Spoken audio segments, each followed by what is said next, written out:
What's good, Fight Family? Welcome back to the channel. So today we're going to be breaking down UFC 305, Dricus du Plessis taking on Israel Adesanya, Kai Kara-France versus Steve Erceg in the co-main event. One of the most anticipated events of the year, one of the most anticipated fights of probably the last decade. So let's just get straight into breaking down this card from top to bottom. Let's go right to the early prelims. First fight, I'm sorry, real quick. Let me just flash my stats on screen real quick. I meant to do that last week. I even said it, but I didn't flash them up. Here are my stats on the entire year so far. Not doing too hot. Just got another main event pick wrong because they're the most unpredictable fucking things this year for some reason. But let's just get straight into the first fight of the night. Stuart Nickel taking on Jesus Aguilar.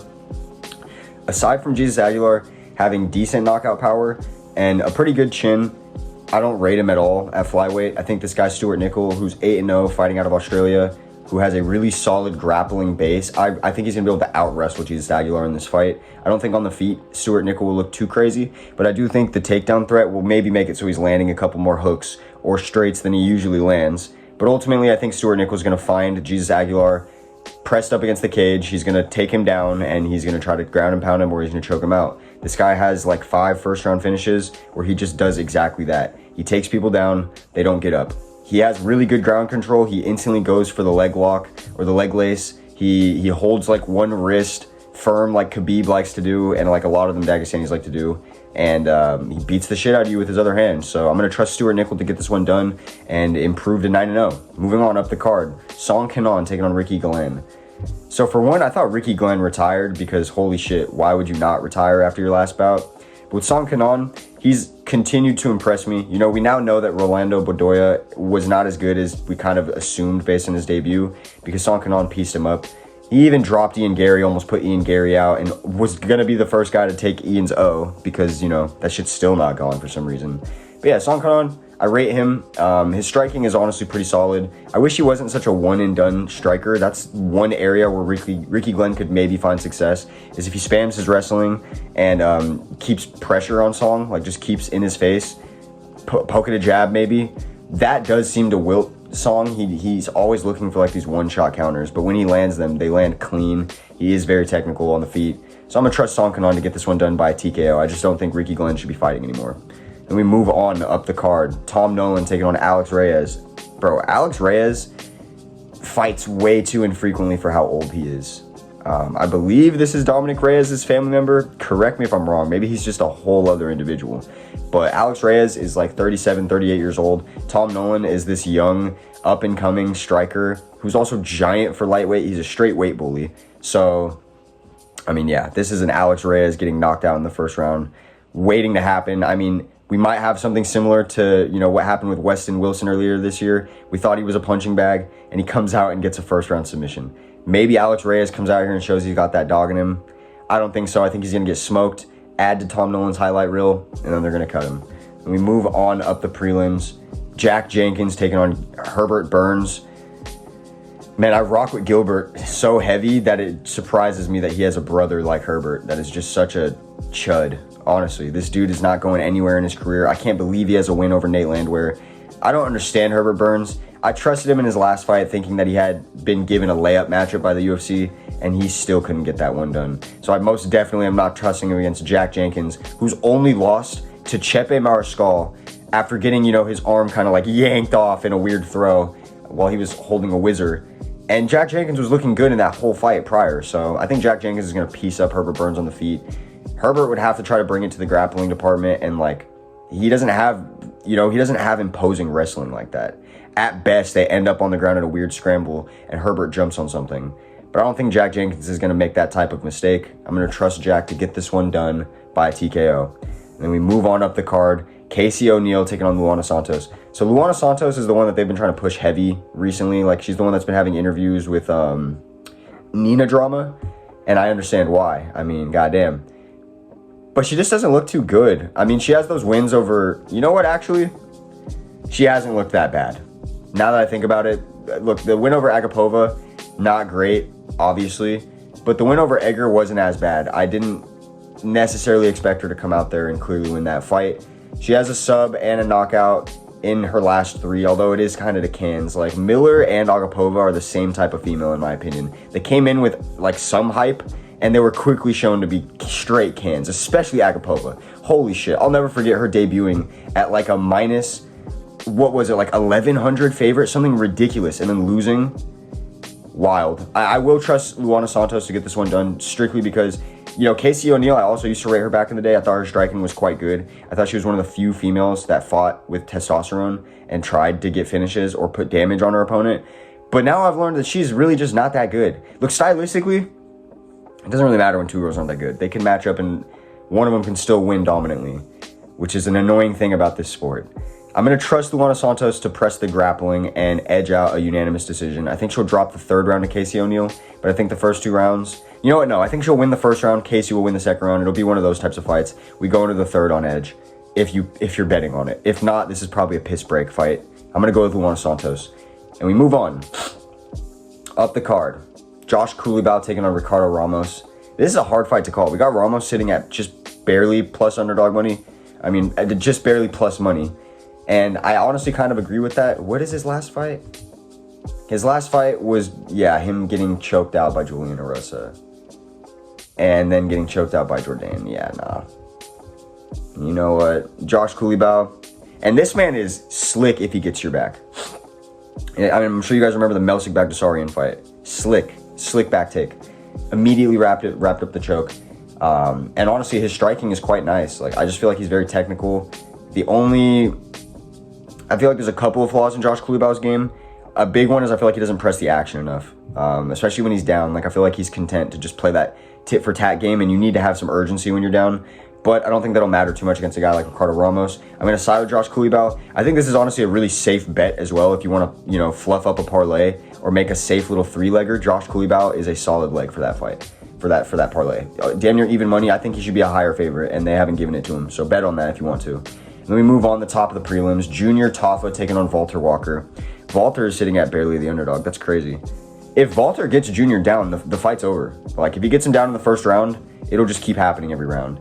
And that's why I don't want to trust Junior. You know, usually the UFC or the odds makers, they get it right with the Tafa brothers with their bets. If they're underdogs, they probably deserve to be. If they're favorites, they're probably going to win by knockout. This is the one time I'm going to disagree with those odds. I think I am going to have to side with Walter Walker, even though he horribly let me down in his UFC debut. Horribly let me down. Right? Yeah. Was that the one against Bresky? Horrible fight. Okay, yeah. It was bad. He showed me that he had basically no fight IQ. No hands at all, which is tough at heavyweight. Like, if they do strike for too long, Junior's going to knock him the fuck out. But I'm going to trust Walter Walker to find his way to the ground. Maybe have to eat some tough punches. But you know what? Weather the storm. Get Junior down on his back. And if Junior's on his back, he'll just quit. So I'm going to side with Walter Walker. And I mean, honestly, there's got to be a couple Australians that lose on this. No way it's a clean sweep. They give Australians and English fighters so many gimme fights whenever these cards are around here. They do it for pretty much everywhere, but like especially the Australians and the English fighters. And lately, I feel like that's been kind of biting the UFC in the ass. Like, a lot of the other people that are showing up as the underdogs or the people coming into their backyard, they're winning. So I'm going to trust Walter Walker coming into Junior Tafa's backyard and getting a win. And now we move on into the main card. This first fight breaks my fucking heart, bro. The return of the Leech, Li Jingliang, and he's taking on Carlos Prates, one of my prospects of the year, a fighting nerd, so you can't pick against a fighting nerd. Like, let's be real, we all know that. It's the theme of 2024, and I already rate Prates so highly. I'm not surprised that he's swelled up to a minus 325 favorite already. Look, the Leech at plus 260 is good money because the dude has knockout power, but look, he's fighting a weight bully. Carlos Prates is not a weight bully, but he's a big-ass fucking welterweight. Big dude. He's a striker. He throws shit up the center. I feel like Leech is going to be swinging for some hooks, and he's going to get caught with a bad knee, or he's going to get hit with that beautiful straight right hand that Prates has. I rate this guy heavy. I think every time he comes out here against these guys outside of the rankings, and maybe even like coming into the top 10, top 15-ish, he's going to smoke all of them, probably knock all of them out. I've got to go with Carlos Prates. Plus, this dude chain smokes cigarettes, and I fuck with that heavy. I'm not a smoker, but he's a fighter, and he's chain smoking cigarettes. That's a little bit of aura, in my opinion. So yeah, Carlos Prates by a knockout. Add it to your parlay. We move on up the card. Tai Tuivasa taking on Jairzinho Rozenstruik. Tai at plus 200 money, 2-1 underdog against a striker. If you really want to bet and have fun on this card and not care about what happens to your money, put a little bit on Tai. Throw a little money on Tai because this is the first time we've seen him take somebody on in a long time that's not just going to try to take him down. They're going to actually scrap with him. The problem is Jairzinho has better footwork, probably better power. He's just a better kickboxer overall. And if we're going to be having a kickboxing match, I think this favors Jairzinho. Tai can make it a scrap, and if he does make it a scrap, this might be a hard matchup for Jairzinho. He might get knocked out, like what happened with Derek Brunson. But not Derek Brunson. What the fuck am I talking about? I'm spacing, bro. Oh my gosh, the Black Beast, Derek Lewis. But I really just said Brunson. Okay. Regardless, I think Jairzinho is just going to be too good on the back foot, and Tai Tuivasa is not good moving backwards. He can't strike moving backwards at all. So if Jairzinho at any point takes, cage control and starts to walk him down, I think it's going to be bad. So I am going to trust Jairzinho to get this one done. And Tai makes fights fun, so I think it'll be by a knockout. We move on. Feature fight of the night. The last 3 fights are my favorite fights of the whole card, hands down. Mateus Gamrot is taking on Dan Hooker. So for one, Dan Hooker is being given some flowers. He's number 11, and he's getting a shot into the top 5 again, which I love because I always felt like Dan Hooker was criminally underrated due to, I don't even remember what loss it was. Maybe it's because he had injuries or something and he got thrown out of the limelight. But Dan Hooker is that fucking dude, and he belongs in the top at lightweight. I think he can hang with any of them. And honestly, I do think stylistically, despite the fact that Dan Hooker's sitting at a plus 260, which is crazy to me, I think stylistically this isn't a bad matchup for him. Dan is a lanky striker, and you would think that would favor a grappler, but it's not like he can't hold his own on the ground. It's not like he has no takedown defense. But for 2, the style that Mateus wrestles and the style that Dan strikes with, I feel like it's not going to match. I don't know how to explain this, articulate it perfectly, but Mateus is used to fighting people where once you get him in the scramble or once you can get your takedown, you can have a lot more control. You can slow down the fight or kind of drown him out with that pressure. With Dan Hooker, he doesn't really fight like that. I can't, maybe I'm spacing, but I can't remember the last time he was just, double-legged consistently and controlled. I feel like it's been a while since, if I have ever even seen something like that. This is probably a really risky pick, and I'm sure I might be regretting this come fight night, and I'm watching Mateus just drown out Dan Hooker, but I am going to be siding with Dan Hooker getting this one done and shooting himself back up into the rankings. I feel like once a year we see something like this happen. We saw it happen with Bobby Green. It seems like he's washed, and then boom, he one-shots the number 15 at the time, or number 10 at the time, Grant Dawson, and shoots himself right back up into the top 15. So I feel like Dan Hooker is going to re-enter the top 5. And I feel like Mateus has always been kind of like a scam-likely top 5, if we're being honest. That split decision win over Jalen Turner, where a lot of us felt like he lost the fight. Even his win over Arman Tsarukyan, a lot of people didn't think he won that fight based on damage. And I can see that argument because he got dropped in that fight, similarly to how he got dropped against Jalen Turner. I feel like Mateus is just one of these people that he has heart and he has hella cardio, but he's more of a wrestler or an athlete than he is a fighter, and Dan Hooker is more of a fighter. So I'm going to lean with the fighter this time, landing, good body work and winning 2 rounds to 1. I think Mateus is going to try his hardest to spam take him down, but I think Dan's going to come prepared. And we have the co-main event, Kai Kara France taking on Steve Erceg, my fucking GOAT Steve, the true champion of this division. My guy got robbed. I don't give a fuck what anybody says. I'll crash out till the day I die. Steve Erceg is the fucking flyweight champion of the world, and he's going to smoke Kai Kara France. Kai Kara France, on paper, is a better striker. I don't care what anybody says. Technically, his footwork is elite. Out of anybody in the UFC, not just flyweights, bro, his footwork is some of the most elite. Point blank, period. He sets up strikes beautifully. He only throws when he really needs to for the most part, and that's what I like about Kai and most of the people on that team. They're snipers. Now, Steve Erceg is very similar. He's very by the book. I think he's going to be better in the scrambling department, especially after that fight with Pantoja. But Kai Kara France also has the best takedown defense in flyweight and maybe top 5 takedown defense in the whole sport, maybe top 3. It's actually so good. He deserved to fucking win over Amir Albazi, and I'm honestly I feel for Kai because that should have changed the trajectory of his career, but instead he was robbed against Amir Albazi, and he hasn't even fought since. And now he's probably going to lose this fight to Steve Erceg, and his chances of being in title contention are probably gone. I'm a big Kai Kara France fan. I fuck with this dude. I rock with a lot of flyweight just because I feel like they get hated on for no reason, and they all regularly put on great fights.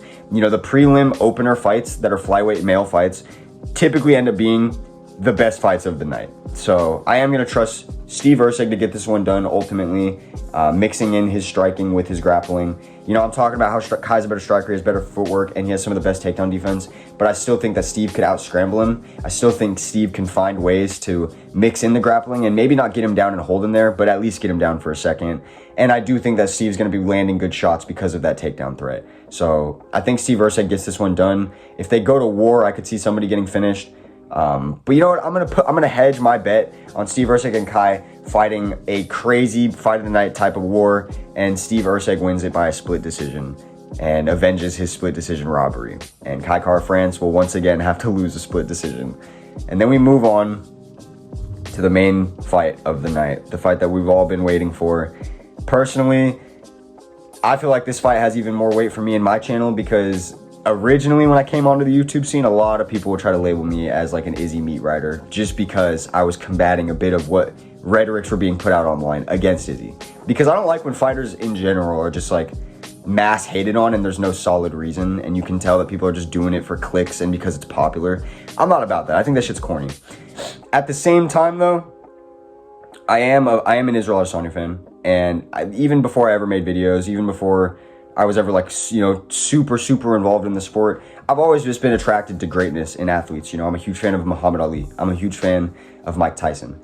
I'm a huge fan of Israel Adesanya. I'm a huge fan of Conor McGregor, bro. Like, he has opened the doors for the sport. I'm a fan of greatness. It doesn't even need to be in combat sports. It could be in anything, any field. I'm attracted to the people that rise to the top and make a name for themselves. And that's what Israel Adesanya has done. I also picked him to knock out, specifically to knock out Alex Pereira within 3 rounds of their rematch. And almost nobody was doing that online. And when he got it done and, you know, had the fucking bow and arrow moment and the speech on the mic, it just solidified to me that this guy is a legend. Now, flip it over to Dricus. He's completely impressed me like throughout his career. You can go look at my prediction last year for him versus Robert. I was counting him out, dude. And I was even saying, like, you shouldn't count people out like this, but there's no way Dricus' goofy-ass style can upset Robert. And look at what he does. I knew that he was going to have a war with Strickland. You know, I'm not surprised that shit went to a split. And while I do think Strickland won the fight, it was so close that I don't care. Dricus has proven himself to be, like, an unstoppable force in this division. And when an unstoppable force meets a striker like Adesanya, it usually ends up for amazing fights. I mean, we've seen contender Izzy time and time again. What did he do to Robert Whittaker when he was the contender? And what did he do to Alex Pereira when he was the contender? He fucking smoked these guys. Now, it doesn't always happen like that, but middleweight contender Adesanya is like a mythical fucking creature. And I do think that he is going to become the 3-time middleweight champion. Some people are going to try to hate on that because that means that you lost your belt. And, you know, he didn't necessarily have to climb back through the ranks to get his title shots. He's getting them off of losses. I understand. But with what he's done in the sport, I also understand why he's getting them. He also brings a lot of eyes. And he genuinely is one of the best middleweights on the planet. I do think he's going to become the 3-time middleweight champion. I think Dricus just walks forward, and that's a recipe for disaster against somebody like Adesanya. I'm sure it'll be a good fight, though. I'm sure Dricus will find his moments. He'll maybe even get Adesanya down a couple of times. I just think Adesanya is going to be coming into this with a different type of intensity, and I can never bet against that dude when he comes into a fight locked in, ever. So I'm going to be siding with Israel Adesanya, getting this one done by a 4th round TKO. I think Dricus is going to win the 3rd round. No, I think Dricus is going to win the 2nd round. I think Adesanya is going to have a close round in the 1st. I maybe edge it out. 3rd round, Adesanya is going to start to like actually put on some damage, and then the 4th round, I think Dricus is just going to be showing that warrior heart and spirit. He's going to be coming forward while he's bloodied, and Adesanya is going to put him out. And we're going to have the new middleweight champion, and we'll get that rematch with Adesanya and Sean Strickland. And, you know, maybe we'll just have this little fucking love triangle between the 3 because it does kind of seem like nobody else is breaching that part of the division. We might have Kyle Baralio soon. I don't think Nasruddin Imavov does. I don't even think he belongs in the top 5, so yeah, I guess not much else to say on this, boys. A little bit longer of a video, but I had to talk about, you know, some of these fights more in depth because these are like the better fights. And we just came out of the dark ages again with horrible fight night cards. So let's just enjoy what we get this weekend. Let me know what you guys think wins down below. I'll catch y'all.